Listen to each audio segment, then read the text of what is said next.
80 тысяч человек. Именно столько жителей Коми 9 мая приняли участие в шествии «Бессмертный полк». 20 тысяч из них прошлись портретами своих родных столиц региона. Цифры рекордные. В последний раз, в 2019 году, в Сыктывкаре участников было чуть ли не в 2 раза меньше.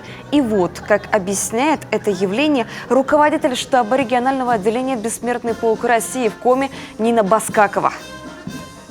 Участие людей традиционно в этом году было просто масштабным. Я думаю, что это свидетельствует о единстве людей, о единстве нашего народа.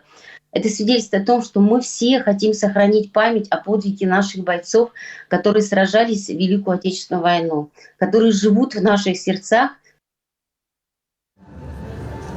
Сейчас Нина Баскакова находится в Санкт-Петербурге. Там с 20 по 22 мая движение проводит окружную патриотическую сессию «Сохраним прошлое, защитим будущее».